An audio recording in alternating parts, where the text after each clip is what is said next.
এই যে রিকার, এটা শিখাইতে যে কি কষ্ট। হ্যাঁ, হ্যাঁ আজকে এক প্রকার যুদ্ধ করছি তোমার সাথে আমি। হ্যাঁ, সবগুলা সংখ্যায় অ্যালফাবেট বলা হোক, স্বরবর্ণ ব্যঞ্জন বর্ণ, বুঝছো না? হ্যাঁ আমার এত কষ্ট হয় না যতটা কষ্ট না এই রিকার আমাকে ভোগাইছে। এই তো ভেরি গুড।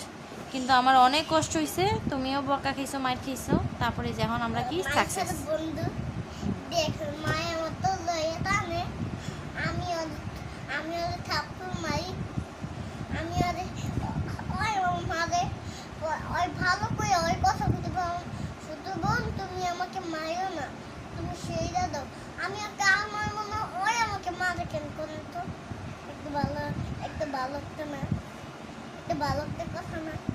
তুমি যে কথাটা বলতে চাইছিলে গোছায় বলতে পারো না, মেশার বন্ধু। তুমি বন্ধুদেরকে বলছো ঠিক, কিন্তু গোছায় বলতে পারো না, আবার বলো।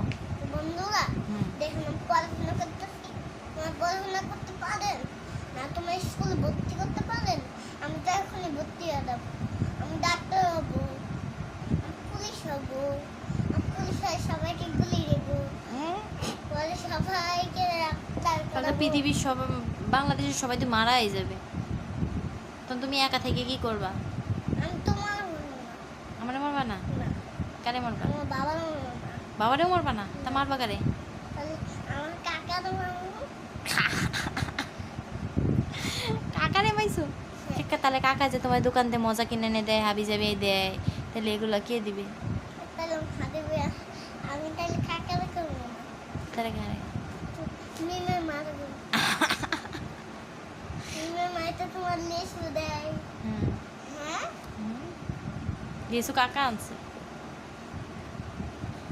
ওদের তাহলে গুলি কোন মিমের ওগুলো, আ, মিমের সুদ্দা, তাহলে লিজে তোমার কাকাই কানবে না? কাকারা সুদ্দা কোনো। তোমার মাথা পাগল হয়ে গেছে, বোঝা গেছে। পড়াশোনার বালাই নেই দেখি। আবার রিকা লেখো, আরো 2বার লেখো। লিখলে পরে আমরা অন্য আরেকটা লেখা শিখবো, ঠিক আছে? তাতে করো ফার্স্টলি। হুম।